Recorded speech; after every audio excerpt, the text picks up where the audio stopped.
Hey guys, how's it going? Welcome back to another episode of Blockchain and Beyond. As always, I'm your host Razan. On today's episode, we'll be discussing seed phrases and also hardware and software wallets. The question of hardware and software wallets is a common one that comes up when talking with people that I work with, and many don't understand the benefits. So that's what I'll be hoping to cover today, and as part of that I'll be covering the idea of seed phrases, what they are and why we need them, as it fits in quite well with the concept of these wallets. So I'll begin with the idea of seed phrases, and during this part I won't distinguish between the different types of wallets. I will refer to all wallets as wallets just to keep things nice and simple. So when you install a wallet on your desktop or your mobile phone, the most common one I've seen people use is MetaMask, which is an open source wallet, which means all of the code is viewable online. The application will ask you to set up an account, or rather set up a password, and then provide you with a seed phrase. And this seed phrase is a set of 12 words. And what goes on behind the scenes is when you set up your MetaMask wallet, it generates a set of private keys for you. The private key is what is used when you sign transactions to send some cryptocurrency to one person or another, or to interact with a smart contract.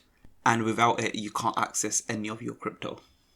The biggest problem is that this seed phrase is a long list of alphanumeric values. So it will look more or less like gibberish, or it will be quite difficult to remember. And this is where seed phrases come in. So there has been a standard setup called BIP39, which stands for Bitcoin Improvement Proposal.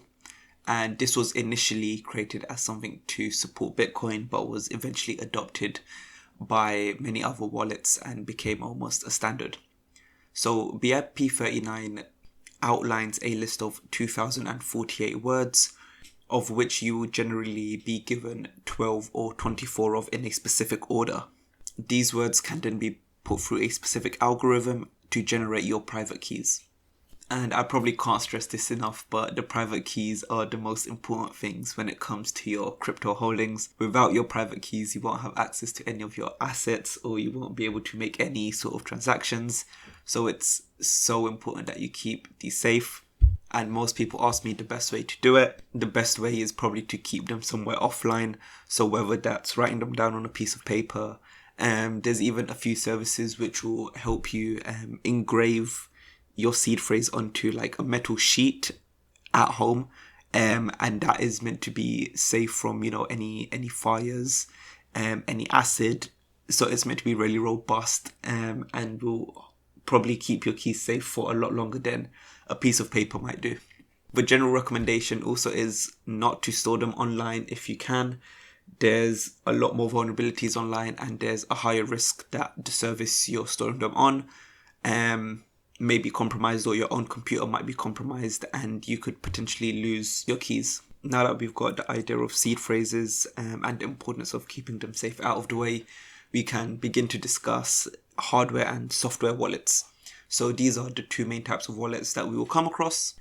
And software wallets or digital wallets refer to wallets which exist on either your phone or your desktop and are usually managed through some sort of software or extension.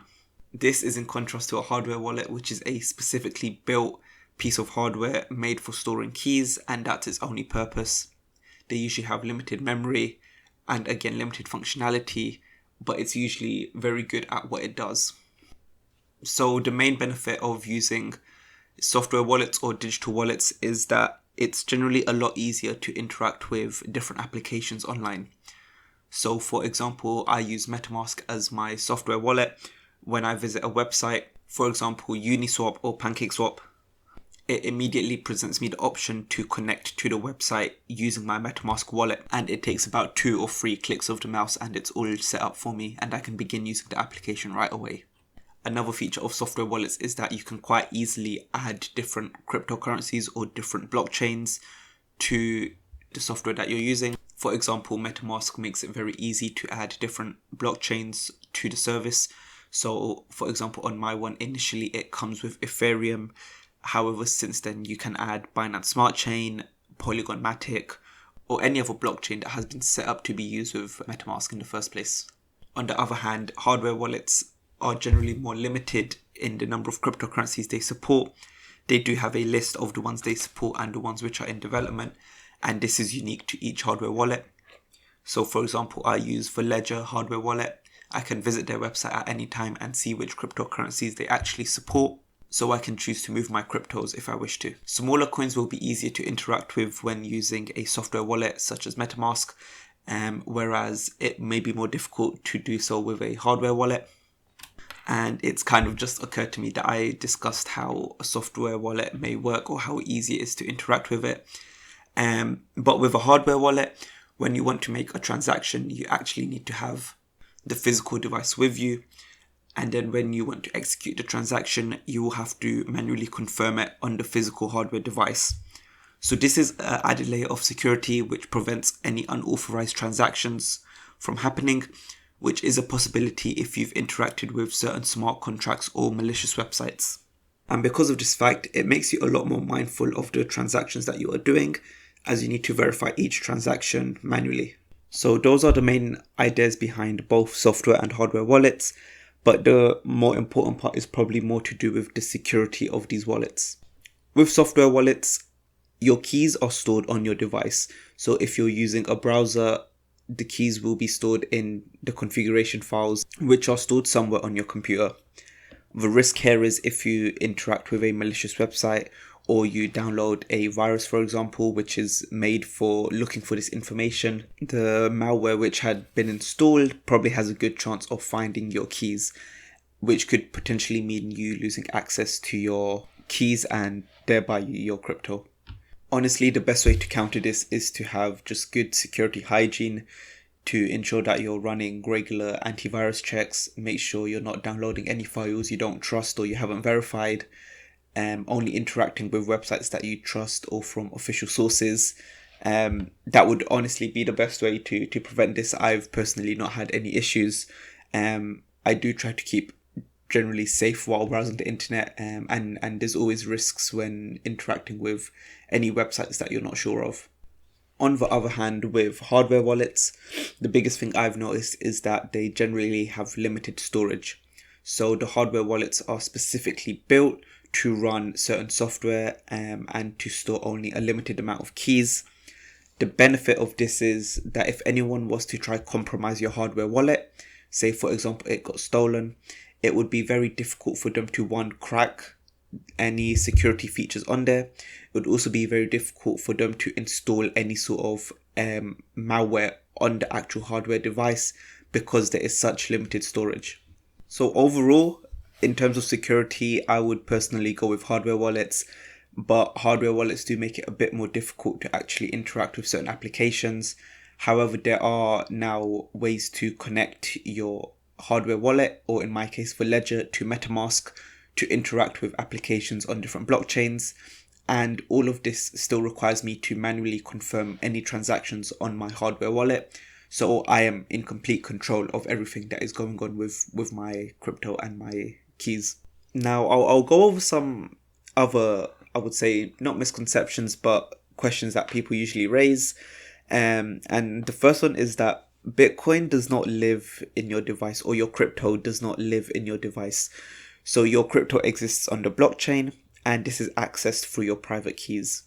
So when you generate a set of private keys, for example, using MetaMask, if you deleted the browser, got a new computer, reinstall MetaMask on your new computer, as soon as you enter your seed phrase, you would again have access to all of your assets. So you can say that these software wallets and hardware wallets are just representing the holdings with the associated private key.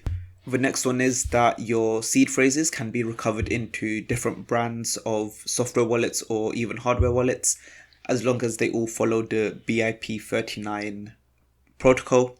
So for example, I can take my seed phrase from my Ledger and implement it into a Trezor or even a cold card, which is a new type of hardware wallet. I can also import my seed phrase into software wallets such as MetaMask or Trust Wallet, and I would have access to all of my cryptos again.